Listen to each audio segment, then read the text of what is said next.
सभी साथियों को जय गुरुदेव। मैं हमारा नाम बाबा रमेश भाई भारतीय अध्यक्ष। आज भारतीय विद्यार्थी मोर्चा अमरेली जिला अधिवेशन थवा जई रह्यु छे फेसबुक पर। तो आज આપણે શિક્ષણ એજ્યુકેશન અને શિક્ષણની જે કૃતિ જે સરકાર રચી રહી છે તેના વિશે આપણે આંદોલન આપણે अधिवेशन કરી રહ્યા છીએ। तो शिक्षण एज्युकेशन कहता कि शिक्षण जो है એને નબળું પાડવા માંગે છે સરકાર। અને આજે આપણે ભારતીય યુવા મોરચા, भारतीय बेरोजगार मोर्चा, भारतीय विद्यार्थी मोर्चा, भारतीय विद्यार्थी छात्र प्रकोष्ठ आ 6 विंगનું આજે જિલ્લા અધિવેશન ભારતીય વિદ્યાર્થી મોરચાનું અધિવેશન થવા જઈ રહ્યું છે। ત્યારે શિક્ષણ એજ્યુકેશન એટલે કે ધોરણ 1 થી 8 સુધી જે વિદ્યાર્થીઓને પાસ કરી દેવામાં આવે છે એના વિશે આપણા એસસી એસટી અને ઓબીસી ના વિદ્યાર્થીઓને જે પાસ કરી દેવામાં આવે છે તે એક તકલીફ વાળી વસ્તુ છે કે જે બાળકો ભણે હોશિયાર બાળક તો પાસ થઈ જ જાય, પણ જે હોશિયાર નથી તેના પાછળ શિક્ષકોની મહેનત નથી, તેમના કારણે આપણા એસસી એસટી ઓબીસી અને માઇનોરિટીના જે વિદ્યાર્થીઓ નવળા પડે છે અને આવનારા સમયની અંદર એ શિક્ષણ ધોરણ 10 માં જે બાળકો ફેલ થાય છે અને તે બાળકોને મનોબળ તોડવાની પ્રયત્ન કરી રહ્યું છે, તો તેને 1 થી 8 ધોરણ જે બાળકોને પાસ કરી દેવામાં આવે છે તેવા બાળકોને પ્રેશર આપી શિક્ષણ સમાનતા શિક્ષણ આપી અને તે બાળકને તેજસ્વી બનાવવા માટે એ શિક્ષણ એજ્યુકેશન નીતિની અંદર આપણે વિરોધ કરવો પડે એમ છે, જેથી કરી સરકાર સરકારી શાળાઓની અંદર બાળકોનું શિક્ષણ કેવું ચાલે છે કેવું નહીં તેની તપાસ કરે। અને બાક્ષક સંગઠન ભારતીય યુવા મોરચા, ભારતીય વિદ્યાર્થી મોરચા એ કાર્યરત છે। તો બાક્ષક સંગઠન કેમ બનાવવું, શું કામ બનાવવું પડે છે તેની વિચારધારા આપણે ડોક્ટર બાબા સાહેબ આંબેડકર, જ્યોતિરાવ ફૂલે, કાશીરામ સાહેબ, છત્રપતિ સાહુજી મહારાજ આજે બધા મહામાનવ મહાપુરુષો છે તેમની વિચારધારા જે છે એ ભારત દેશને મનોવાદી વિચારધારાઓથી બચાવવા માટેનું સંગઠન અને ક્રાંતિકારી આંદોલન હતા જે મહામાનવના વિચારધારા છે।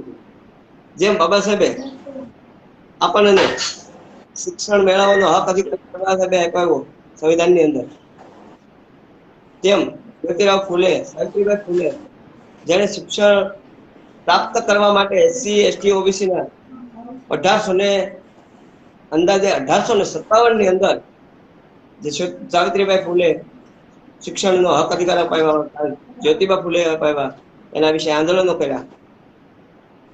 તો આપણે આપણા બાળકને તેજસ્વી બનાવવા માટે આપણે ધ્યાન આપવું પડશે, નહીતર આવનારા સમયમાં આપણા બાળકો જે મનોબળ તૂટી જાય છે, 10માં ફેલ થાય છે અને પછી બાળકો ભણતા નથી, જેથી કરીને આપણા સમાજની અંદર શિક્ષણ નબળું પડે એવી વિચારધારા ચલાવનાર આ મનોવાદી લોકોને સમજાવવા પડશે અને આપણે આનો વિરોધ કરવો પડશે। એસસી એસટી ઓબીસી ને જાગૃત કરવા માટે ગામડે ગામડે ડોર ટુ ડોર પ્રસાર કરવો પણ પડશે। બામસેટ સંગઠન એક એવું સંગઠન છે કે જે સરકાર સામે પુરાવા સાથે લડી શકે છે। તો આપણે આ સંગઠનમાં જોડાઈએ અને આ સંગઠનને બને તેટલું મહત્વ ગણીને સમજીએ, માત્ર નહીં કે 5 રૂપિયાની લાલચ આપી ચૂંટણી ટાણે આપણને વોટ માંગી જાય છે અને ઈવીએમ જે છે મહત્વનું છે। તો આવા કઈક મુદ્દાઓ છે કે જે ભારત દેશને ફેસલો બનાવી રહ્યો છે। તો આપણે એસસી, એસટી અને ઓબીસી એ લોકોને જાગૃત કરવા પડશે. આપણે ઘરે બેઠા કઈ નથી, તો આપણે ઘેરે ઘેરે જવું જોઈશે, માણસોને સમજાવવા જોઈશે, જાગૃત કરવા પડશે અને સંગઠનને આગળ વધારવા માટે કાર્યકર્તાઓને જોડવા જોઈશે. તો આપણે આપણા સંગઠનને માધ્યમથી 62 વિચારધારા જે સંગઠન આપણને આપે છે, તો એ સંગઠનના માધ્યમથી આપણે બાળકોને સમજાવશું, વડીલોને સમજાવશું, તો આપણું સંગઠન આગળ ચાલશે. મેન આપણે અત્યારે શિક્ષણનો પાયો છે. વિદ્યાર્થી મોરચાનું અધિવેશન છે એટલે શિક્ષણ વિશે વધારે વાતો કરવાની હોય, પણ આપણે ફેસબુક પર જે અધિવેશન અત્યારે લોકડાઉનના માધ્યમથી થયા છીએ, તો પ્રકાશભાઈ સિંધવ, વિનુભાઈ વિંજોડા, હરેશભાઈ નાગર, રાજદીપભાઈ નાગરને કઈક ટેકનિકલ ખામીને કારણે તે રિક્વેસ્ટ ભેજી શક્યા નથી, માટે આપણે સમયના અનુસાર હજી પ્રકાશભાઈને પૂરેપૂરા સાંભળવાના છે, માટે કોઈ ડિલેટ થતા નહીં, લાઈવ બંધ કરતા નહીં. મારી પછી હવે વિનુભાઈ વિંજોડાને કહીશ કે તે વિદ્યાર્થી મોરચા અધિવેશન વિશે બે વાત करे। हरेश भाई जय मुरलीधर। धन्यवाद संचालन महोदय। आवाज आ रही है? हाँ सर आवाज। हाँ साथियों जय मुरली। सभी श्रोताओं का बहुत बहुत आभार अमरेली जिला अधिवेशन में पार्टिसिपेट हुए। साथियों आज अमरेली जिला अधिवेशन भारतीय विद्यार्थी मोर्चा द्वारा जो लगाया गया है, इसमें तीन विषय रखा गए हैं। जो शिक्षण नीति का विषय है, अभी रमेश भाई ने कुछ बात की है और राजदीप भाई जो हमारे उद्घाटन थे उसके मोबाइल में थोड़ा टेक्निकल नेटवर्क इश्यू हो रहा था, इसलिए वो नहीं ज्वाइन हो पा रहे और मेरे मोबाइल से भी ऐसा हो रहा है, इसलिए मुझे तुरंत रमेश भाई का संपर्क करना पड़ा। साथियों दूसरा भी विषय है इसमें। दूसरा विषय आपने वो पत्रिका इसमें देखा होगा, डॉक्टर बाबा साहेब आम्बेडकर ने कहा है कि मेरा आधा अधूरा मिशन पूरा करने के लिए जान की बाजी लगा दो।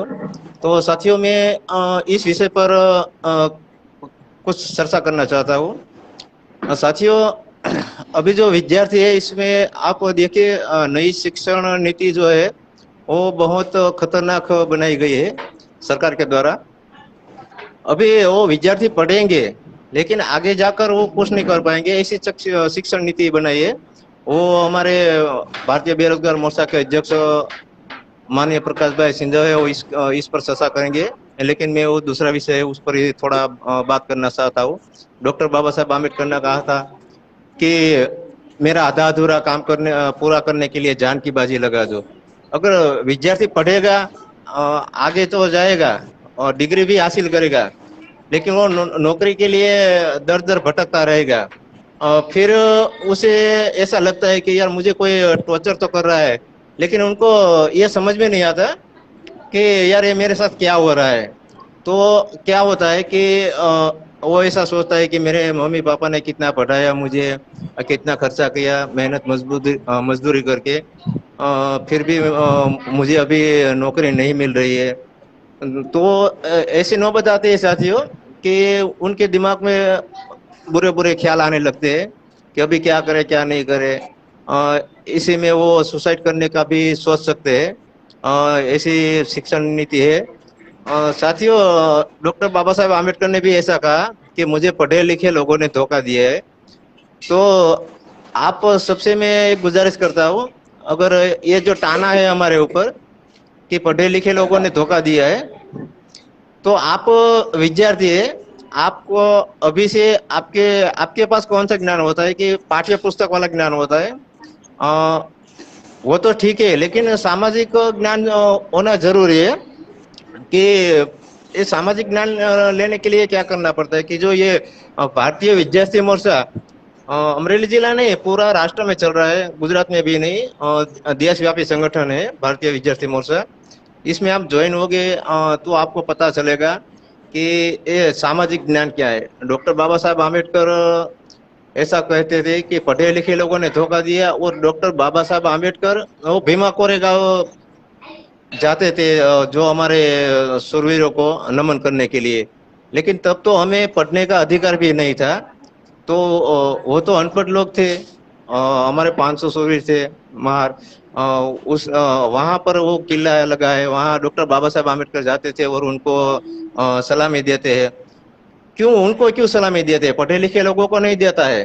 क्योंकि जो वो लोग थे उनको दुश्मन और दोस्त की पहचान थी कि वो 28,000 पैसों को मार डाला, वो उनको उनकी पहचान हो गई थी कि हमारा दोस्त कौन है, हमारा दुश्मन कौन है। इसीलिए डॉक्टर बाबा साहब आम्बेडकर ने कि मुझे पढ़े लिखे लोगों ने धोखा दिया, और जो हमारे भीमा कोरेगांव के महान शूरवीर थे उनको वो नमन करते थे। तो साथियों, इस बारे में आपको समझना पड़ेगा। नई शिक्षा नीति जो है खास तौर पर उसी पर चर्चा होनी चाहिए, लेकिन ये विषय था इसलिए मैंने ले लिया। अभी कुछ हमारे राजदीप भाई तो शायद जुड़ पा रहे हैं, और मैं आज समय के अभाव के ज्यादा बात नहीं रख पाऊंगा। मैं अपनी बात यहीं पर खत्म करता हूँ। आप सभी लोगों ने मुझे ध्यानपूर्वक सुना, इसलिए आभार। जय मूल निवासी।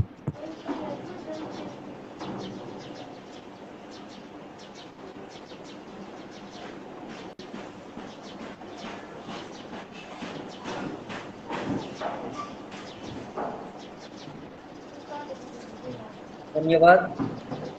जय मूल निवासी साथियों, आवाज आ रही है ना ठीक से? हाँ सर, आ रही है। आज पूरे गुजरात में भारतीय युवा मोर्चा, विद्यार्थी मोर्चा, भारतीय बेरोजगार मोर्चा, इंडियन रिसर्च स्कॉलर एसोसिएशन और भारतीय विद्यार्थी छात्रा प्रकोप का ये गुजरात का आज जिला अधिवेशन होने जा रहा है, जिसमें आज विषय रखे गए हैं नई शिक्षा नीति। तो जो नई शिक्षा नीति है इसमें हमारे जो ST ST OBC और नई शिक्षा नीति से उसको क्या फायदा नुकसान हुआ इसकी बात रखूंगा। दूसरा विषय है कि बढ़ रही फीस, यानी स्कूल और कॉलेज में जो फी है बढ़ाई जा रही है, एक ये विषय है। दूसरा विषय है कि डॉक्टर बाबा साहब आम्बेडकर ने कहा कि जो मेरा अधूरा कार्य है उसका पूरा करने के लिए आप लोग अपनी जान की लगा दीजिए। इसके लिए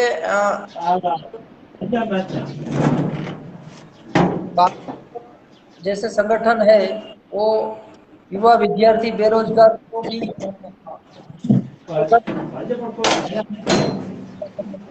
काम पर लगाया है। इसमें चौथा विषय रखा गया है कि समस्या है, सारी समस्या है तो उसे कैसे पूरा किया जाए।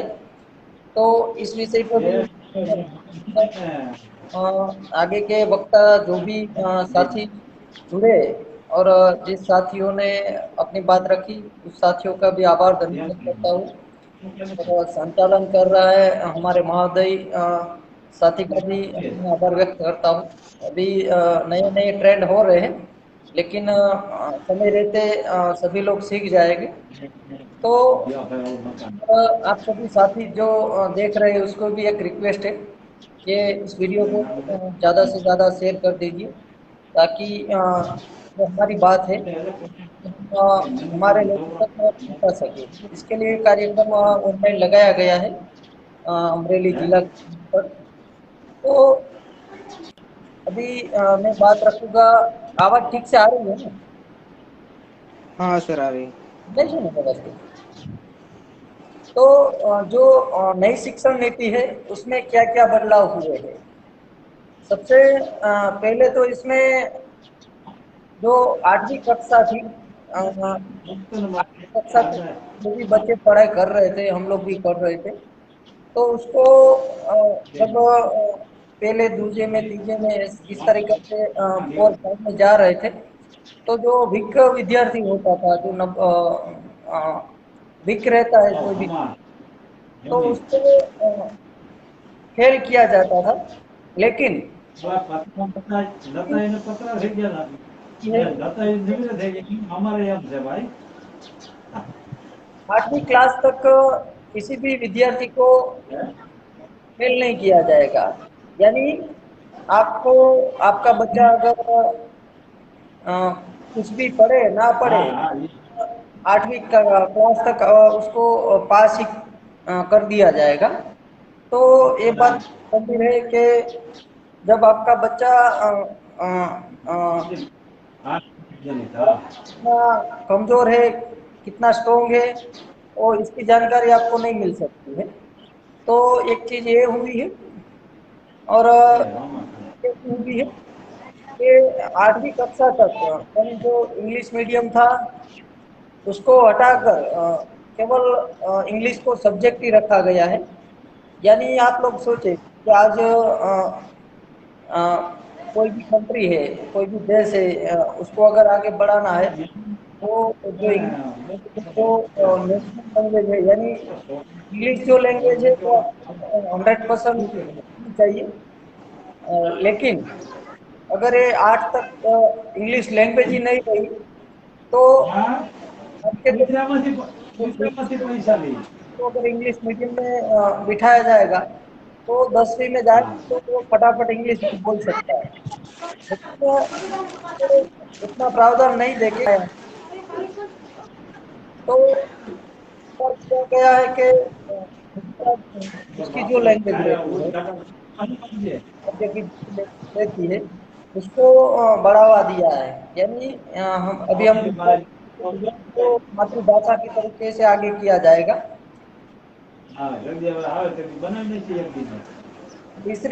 दूसरी बात इसमें ये रखी गई है कि जो ग्रेजुएशन जो 3 साल में कंप्लीट होता था, उसको 1 साल बढ़ाया गया है।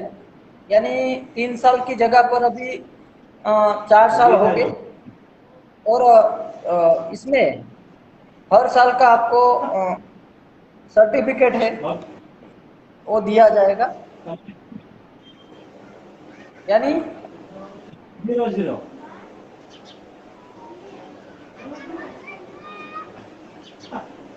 यानी कि છોકરો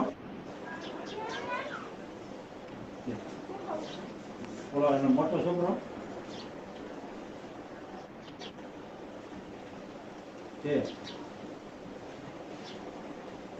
ग्रेजुएशन का जो बोल सकते हैं,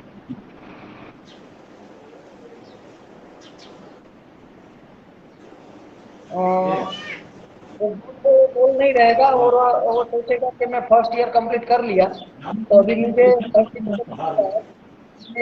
सर्टिफिकेट ले लेता हूँ, रोक देता हूँ। यानी तो आपका लक्ष्य रहता है, जो ग्रेजुएशन का जो गोल रहता है, वो गोल कहीं ना कहीं आप वो छूट जाएगा। और युवा जो है, जो पढ़ाई करता करता फर्स्ट ईयर या सेकंड ईयर या थर्ड ईयर का जो सर्टिफिकेट ले लेगा। इसमें तीसरी बात ये रखी गई है कि केवल 6वीं कक्षा और 5वीं कक्षा और 8वीं कक्षा के ही एग्जाम हो गए। यानी आप दूसरे क्लास में पढ़ रहे हो तो उसकी एग्जाम नहीं होगी, चौथे क्लास में पढ़ रहे हो तो उसकी एग्जाम नहीं होगी, आप छठे 7वें क्लास में पढ़ रहे हैं तो नई शिक्षण नीति में ये सारे बदलाव है। दूसरी एक बात ये भी है कि हो रहा था 10वीं के बाद, वो भी 6 स्टैंडर्ड या 8 के बाद होगा अभी। यानी आपके जो बच्चे हैं वो 6 स्टैंडर्ड के बाद सीधा ही कोई लोहरी काम है, काम है, गवर्नमेंट ने अलाउ कर दिया है। युवा जो है, जो बच्चा है, वो छठी और 8वीं क्लास के बाद ये कोर्स कर सकता है। यानी आप सोचिए कि आपका जो बच्चा है वो छठी और 8वीं के बाद अगर ये कोर्स ज्वाइन कर लिया तो ये लाइफ टाइम पूरी जिंदगी जो है वो मजदूरी रहेगा। तो एक नई शिक्षा नीति में ये बदलाव है। दूसरी बात है इसमें सरकारी जो स्कूल जो प्राइवेट जो स्कूलें हैं उसके साथ सरकार ने क्लोरोब्रेशन कर रहे हैं। यानी क्लोरोब्रेशन करके जो सरकारी ग्रांट है वो प्राइवेट में यूज की जाएगी। यानी आप सोचिए जो सरकारी जो पैसे हैं उससे जो प्राइवेट स्कूलें हैं उसको बढ़ावा दे दिया जा रहा है। तो ये भी काफी गंभीर बात है। दूसरी अगर बात करें तो यूपीएससी की जो मान्यता थी यूनिवर्सिटी की वो मान्यता भी यूपीएससी के पास हटा दिया गया है। और ये सारा नई शिक्षा नीति में ऐसा बदलाव किया गया गवर्नमेंट के माध्यम से। अभी हम केवल बात करें गुजरात की तो गुजरात में 6000 जैसी स्कूलें जो है वो प्राथमिक शालाएं जो थी वो बंद करने की सरकार सोच रही है। यानी इससे नुकसान क्या होगा कि जो भी ST OBC के जो बच्चे हैं जो खेत में रह रहे हैं जो बहुत अंडरग्राउंड जो गांव है जो सिटी से बहुत दूरी पर है वो बच्चे वहाँ पे पढ़ाई कर रहे हैं। तो वहाँ पे जो गांव की जो स्कूल है वो अगर बंद हो जाएगी तो इससे क्या नुकसान होगा। तो कि इससे जो मजदूर लोग हैं जो गरीब लोग हैं जो ST OBC के जो बच्चे हैं वो पढ़ नहीं पाएंगे। तो इसके कारण क्या होगा जब स्कूल ही वहाँ से हट जाएगा तो वो पढ़ नहीं पाएंगे। जब पढ़ नहीं पाएंगे तो बच्चा आगे बढ़कर केवल नौकरी बन के रहेगा। तो इसके लिए गुजरात गवर्नमेंट ने 6000 जैसी प्राथमिक शालाएं भी बंद करने के लिए निकाल दी गई है। तो अगर गांव में स्कूल नहीं रहेगी तो जो मजदूरी कर रहे जो उसके माता पिता है वो दूसरी 5-10 किलोमीटर पे उसे लेने और छोड़ने के लिए जा नहीं पाएंगे। तो इसके कारण उनका जो बच्चा है उसका जो भविष्य है वो खलास हो सकता है।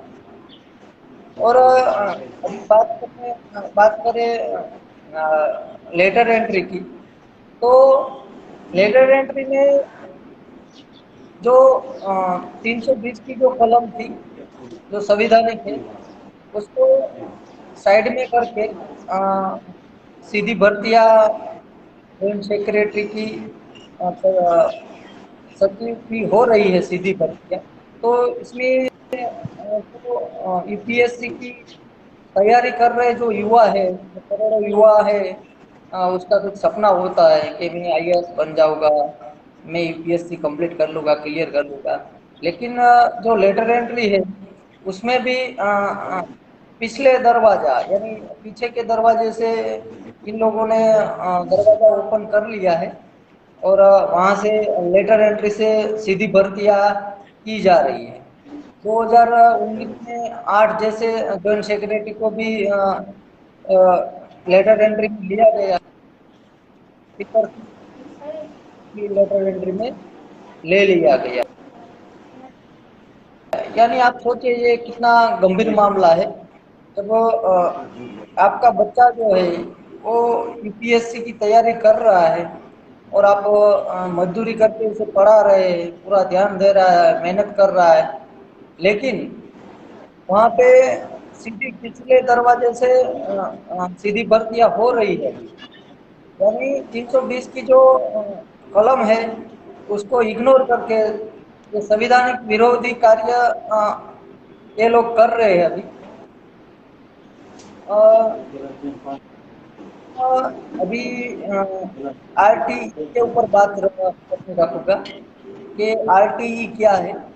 इसका पूरा नाम है राइट टू एजुकेशन। ये पॉलिसी 2009 में लागू हुआ। तो इसका मकसद ऐसा है ये एक्चुअल में RTE इसलिए लाया गया ताकि आपके जो बच्चे हैं जो सरकारी स्कूल में पढ़ रहे हैं वो अच्छे स्कूलों में पढ़े। सरकार ऐसा बता रही है कि आप आईटी के माध्यम से उसको निजी स्कूलों में पढ़ाकर अच्छा शिक्षण दे सकते हैं। तो इसमें एक बात जाहिर हो रही है कि अ, एक मिनट।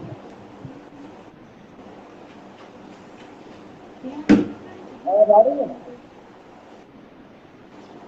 हाँ सर आ रही है। तो इसमें ये बात कंफर्म हो रही है कि कहीं ना कहीं सरकार जो है वो पढ़ाने के लिए नाकामयाब रही है। तो सबसे पहले आरटी आपके बच्चे जो है अभी भी फॉर्म भरना चालू है। अभी शुरू ही है, यही महीने में अभी खुला है और शायद 5 तारीख तक ये काम चालू है आरटी का। तो इसमें ऐसा मैसेज दे रहे हैं कि आरटी में आपका बच्चा फर्स्ट स्टैंडर्ड से लेकर 8 स्टैंडर्ड तक फ्री एजुकेशन लेगा। जहाँ पे रहते हैं उस रेंज में 5 किलोमीटर का रेशिया रहता है। उसमें अगर कोई स्कूल अच्छी है तो आप उसमें एडमिशन करा सकते हो। तो इसका सीधा मतलब यही निकलता है कि सरकारी जो स्कूलें हैं वो बंद करनी है और प्राइवेट को बढ़ावा देना है। तो मान लीजिए अगर आज 8वीं तक पढ़ाई कर भी लिया अच्छे से, फिर 8वीं के बाद पढ़ाई का जो खर्चा होगा और इतनी महंगी पढ़ाई वो कैसे कर पाएंगे। तो अभी देखा जाए तो जो बैकलॉग जो खाली पड़ा हुआ है उसकी भी पूरी तरीके से सरकार जो है वो भर्तियां नहीं कर रही है। और ज़्यादातर देखा जाए तो रेलवे और पुलिस विभाग में जो बैकलॉग है उसे भरा नहीं गया है। तो सरकार नई भर्ती भी नहीं कर रही है। और भारत में देखा जाए तो ये एक साल में लॉकडाउन में 2020 की रिपोर्ट है, एनएसएस की रिपोर्ट के मैं आंकड़े बता रहा हूँ कि आज़ादी के बाद यानी 50 सालों में 45 साल तक आज तक ऐसी बेरोजगारी कभी देखने को नहीं मिली है। केवल लॉकडाउन की बात करें तो 13 करोड़ युवा जो है वो बेरोजगार बने। और अभी देखा जाए तो सभी क्षेत्रों में सभी का कामकाज शुरू है। लेकिन जो पढ़ाई जो है जहाँ से युवा का भविष्य बन सकता है, देश आगे जा सकता है, तो उस पढ़ाई को अभी रोक दिया गया है, यानी उसे ऑनलाइन कर दिया गया है। अभी 10वीं और 12वीं के जो बच्चे हैं जो 8वीं पास है उसके ऊपर के जो भी बच्चे हैं वो तो ऑनलाइन भी पढ़ाई कर सकते हैं। लेकिन जो चौथी 5वीं का जो बच्चा है या फर्स्ट स्टैंडर्ड सेकंड में है वो किस तरीके से ऑनलाइन पढ़ाई कर सकता है। दूसरी बात देखी जाए तो एंड्रॉयड मोबाइल नेटवर्क और उसके रिचार्ज के पैसे, तो इतना सारा जो खर्चा है वो भी जो मजदूर वर्ग के जो गांव देहाती जो लोग हैं वो ये कर नहीं सकते। तो शिक्षा जो है वो अभी बंद है, लेकिन सभी कुछ चालू हो गया है। अभी देखा जाए तो हर जगह पे मीटिंग शुरू हो रही है, पॉलिटिक्स पार्टी की मीटिंग हो रही है, रैलियां हो रही है। लेकिन जहाँ पे युवा का भविष्य है तो भविष्य बन सकता है वहाँ पे जो एजुकेशन है वो अभी बंद करके रखा है, यानी ऑनलाइन यानी बंदी जैसा समझो। तो ये सब सारा काम जो है वो सरकार कर रही है। देखा जाए तो आज़ादी के बाद एसटी एसटी ओबीसी वर्ग के जो भी जो कैटेगरी के हिसाब से जो आरक्षण लागू होना चाहिए भी अब तक लागू नहीं हुआ है। यानी सरकारें बदलती रहती है, कांग्रेस आती है, बीजेपी जाती है, बीजेपी आती है, कांग्रेस आती है और इसी तरीके से तीसरा भी पक्ष आ जाता है। तो ये सब गेम प्लान है, ये लोग कर रहे हैं और मुद्दा को भटकाया जा रहा है। और जहाँ पे लोगों का कल्याण हो रहा है उसी बात को लोग इग्नोर कर रहे हैं। और ST/ST OBC का जो कोटा है वो भरा नहीं जा रहा है। अभी फिलहाल 6 महीने पहले ही जो ASI PSI की जो भर्तियाँ हुई थी उसमें भी बड़े पैमाने पे ST/ST OBC के साथ धोखाधड़ी हुई। और इसमें भी हमने पूरे गुजरात में मान्यवर मामलतदार श्री साहब को और कलेक्टर श्री को ये ज्ञापन पर सौंपा गया। और पूरे सभी तालुका डिस्ट्रिक्ट में इसका विरोध भी हमने किया था। अभी केवल इस बात को ध्यान में रखना है कि सरकार जो है उसकी आपको आपकी कुछ ज़रूरत हो ऐसा अभी दिख नहीं रहा है, क्योंकि ये जो सरकार है ये EVM के माध्यम से EVM में घपलाबाजी करके ये सब कर रही है। और हमारे जो मौलिक अधिकार है उसे खत्म कर रही है। और कहीं भी देखा जाए तो जो भी संस्थाएं हैं वहाँ पर भी जो काम बिना पैसे के हो नहीं रहा है। और कॉन्ट्रैक्ट पद्धति इसमें शुरू कर दी, रेगुलर किया नहीं जा रहा है। यानी कॉन्ट्रैक्ट पद्धति से 2, 5, 10 हज़ार में काम पर रख कर और इसके पास अलग कुछ काम करवाए जा रहे हैं। अभी गुजरात की बात करें तो केवल कोरोना के नाम पर ही 90 करोड़ वसूल कर लिए सरकार ने। लोगों को दंड देकर 90 करोड़ रुपए केवल गुजरात से ही वसूल किए हैं। तो ये जो सरकार है ये आपके मौलिक अधिकार खत्म कर रही है और पूरी तरह से काम पर लग चुकी है। और महंगाई इस हद तक बढ़ाई गई है कि केवल तेल का जो डिब्बा रहता है उसका दाम 1 साल में 1000 रुपया 1000 बढ़ गया है। पेट्रोल की बात करें तो आज सभी लोग चिल्ला रहे हैं कि सभी के पास व्हीकल है और व्हीकल से ही काम लेना है। तो इनको पता है कि पेट्रोल पे इतनी ड्यूटी लगाई गई है कि पेट्रोल के दाम उतने नहीं है, लेकिन 100 जैसे अभी पेट्रोल के दाम कर दिए हैं। तो इसे सभी चीज़ों में बढ़ाया गया है। इवन लाइट बिल से लेकर दवाई से लेकर हर एक क्षेत्र में महंगाई बढ़ चुकी है, लेकिन लोगों को इसकी जानकारी नहीं है। सरकार बिना जानकारी के ये सब दाम जो है वो बढ़ा रही है। तो ये जो EVM की सरकार है इसको किसी भी हाल में हमें उखाड़ना होगा। बात करें विपक्ष की, तो संविधान में डॉक्टर बाबा साहब आम्बेडकर ने इसलिए भी विरोध पक्ष रखा था कि अगर सरकार सही तरीके से काम ना करे तो विरोध पक्ष से उसका विरोध कर सके और विरोध करके जो मुद्दा है वो रोड रास्ते पे निकल कर मुद्दा उठाया जाए और लोगों को जानकारी मिले ताकि सरकार लोक रक्षण के लिए लोकहित के लिए काम करे। लेकिन विपक्ष और पक्ष दोनों एक हो चुके हैं और लोगों के जो मौलिक अधिकार है वो दोनों खत्म कर रहे हैं। अभी मैंने लिटर एंट्री की बात रखी तो ये 2019 से शुरू हुआ है, लेकिन आज तक किसी भी मीडिया ने इस खबर को दिखाने का काम नहीं किया है।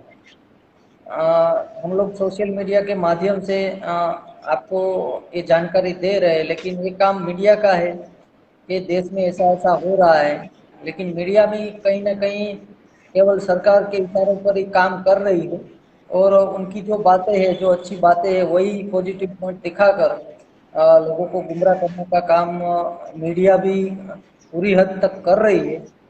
तो इसको हम सभी साथियों को इसको उखाड़ना होगा और जो भी मुद्दे हैं उसको केवल बातें नहीं लेकिन रोड रास्ते पे निकल कर भी हमें इस कार्य को करना चाहिए। तो मैं आप सभी युवा यानी ST/ST OBC और माइनॉरिटी जितने भी लोग देख रहे हैं मेरी वीडियो देखेंगे शेयर जरूर करें और इसको एक आवाज़ दे रहा हूँ कि ये जो मुद्दे हैं इसको उठाया जाए और केवल बातें नहीं, रास्ते भी निकलने चाहिए। गुजरात में भी आज देखा जाए तो जो आदमी आरक्षण का विरोध करता था, जिस आदमी ने किसान बिल को समर्थन किया है, वो आदमी आज गुजरात में घूम रहा है और गुजरात की जनता को बेवकूफ बनाने का कार्यक्रम भी बड़े पैमाने पर मीडिया से लेकर हर जगह पर हो रहा है। तो हमें ये बात सोचनी चाहिए, समझनी चाहिए और ध्यान में रखनी चाहिए। तो ये सारी बातें हैं साथियों। तो अगली बात है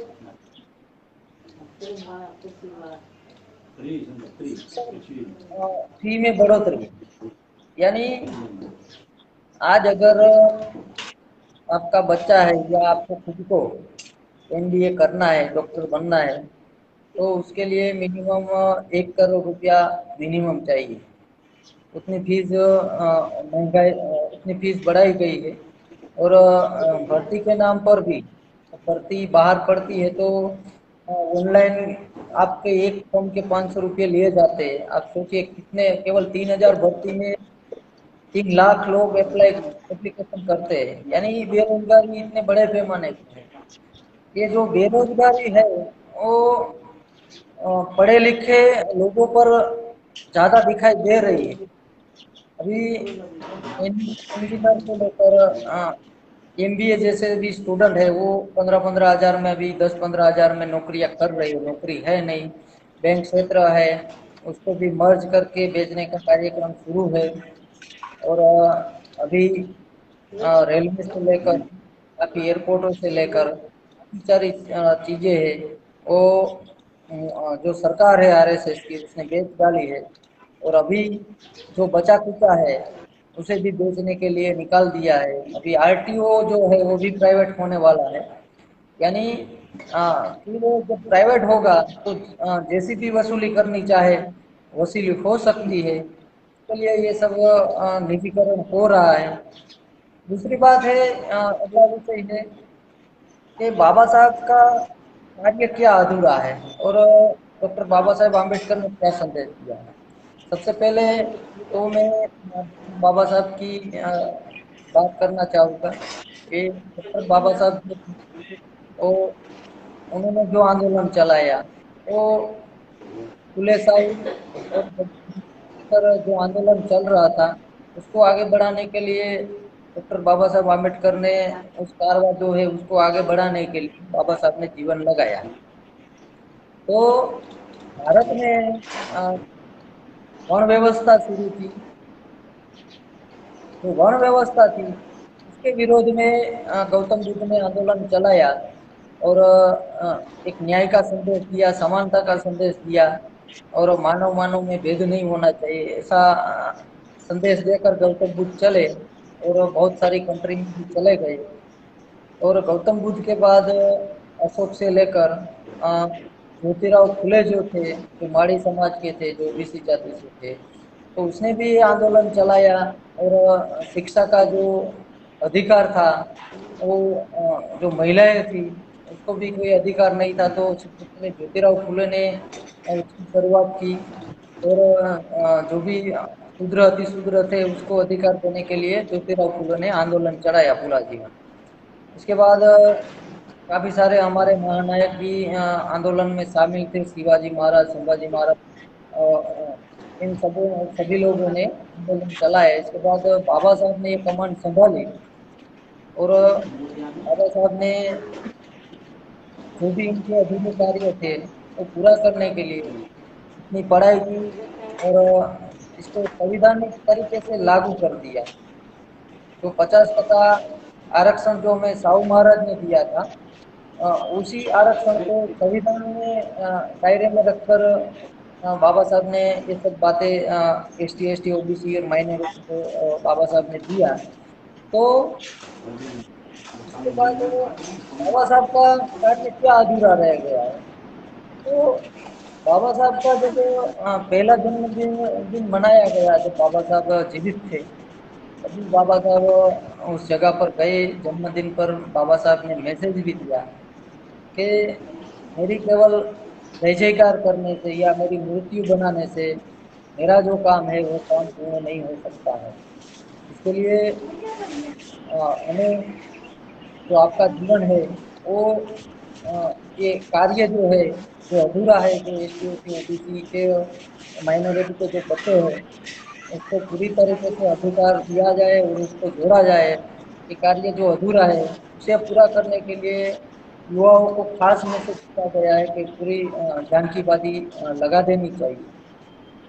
तो ये जो कार्य है वो कार्य में हमें काम करना चाहिए। हमें केवल जय जयकार करनी नहीं चाहिए। जय जयकार से कुछ होने वाला नहीं है। यहाँ पे 100 बार मैं जय जयकार करूँ तो जय जयकार से जो कार्य है वो पूरा होने वाला नहीं है। तो सबसे पहले हमारा जो पिछड़ा हुआ भाई है ओबीसी है, जो एसटी एसटी के लोग बहुत सारे जुड़ गए, ओबीसी भी काफी सारे लोग बड़े पैमाने पर जुड़ रहे हैं, समझ रहे हैं। तो उनको जोड़ना है, तो ये कार्य बाकी है। और जोड़ने के बाद हमें पूर्ण ताकत से, पूर्ण शक्ति से हमारा जो अधिकार है उसे पूरा करने के लिए पूरी ताकत हमें लगानी चाहिए।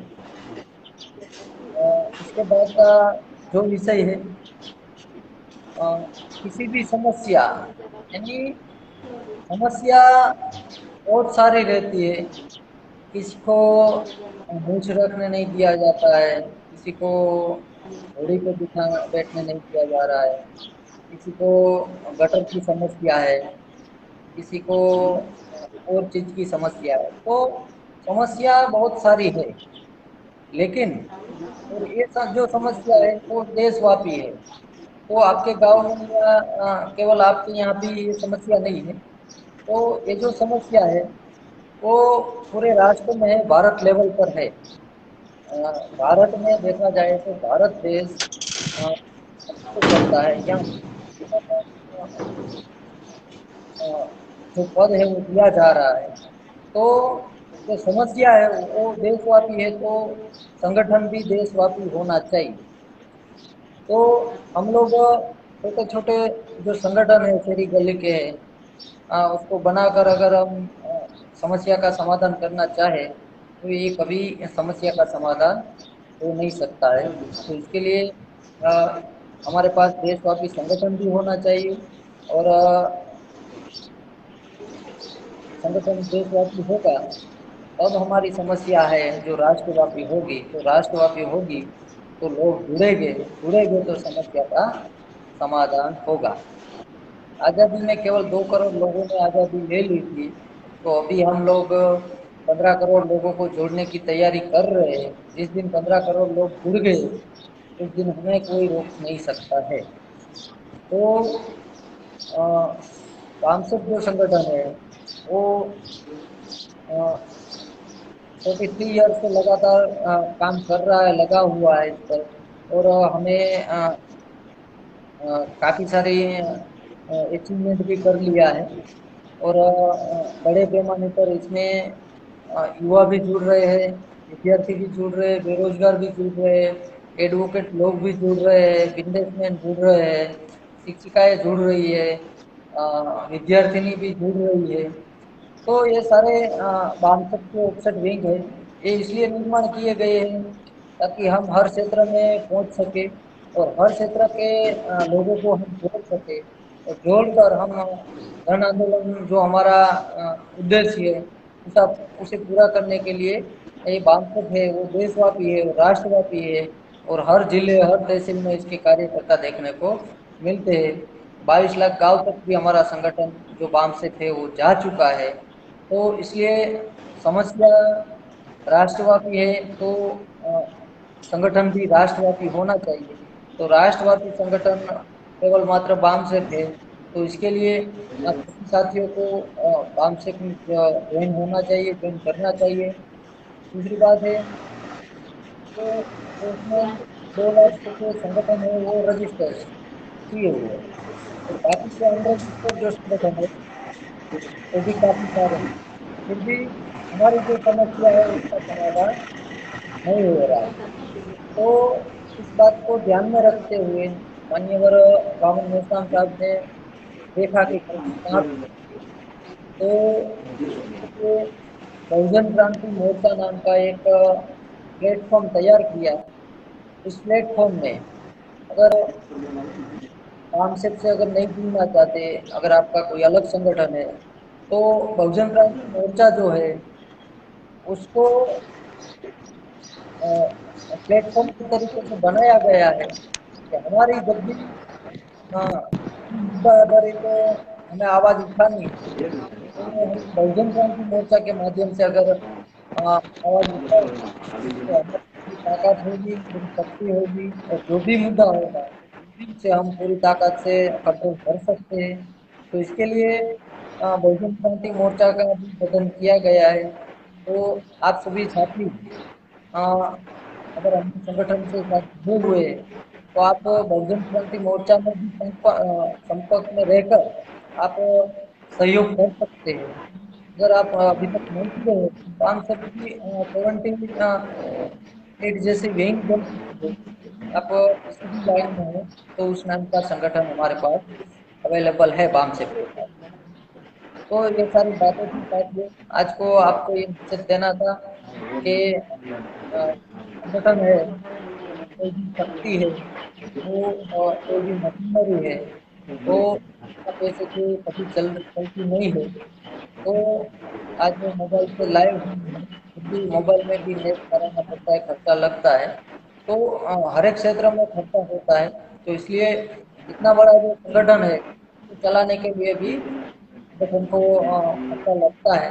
तो अगर कोई कार्यकर्ता आपके पास फंडिंग के लिए निकले या पॉइंट लेके निकले, तो आपको जो भी सहयोग दे सकते हैं वो देना चाहिए, क्योंकि ये देशव्यापी संगठन है और एसटी माइनॉरिटी जो भारत के मूल निवासी लोग हैं उसके हक और अधिकार के लिए ये संगठन है जो पूरी ताकत के साथ पूरा साल काम करता है, केवल जय जयकार नहीं करता है, लेकिन वास्तव में जो समस्या है उसे वह नीचे से उठाने के लिए ये संगठन काम करता है। तो आप सभी साथी ऐसा करेंगे, इस आशा और विश्वास के साथ मैं अपनी बात यहाँ पर पूर्ण करता हूँ।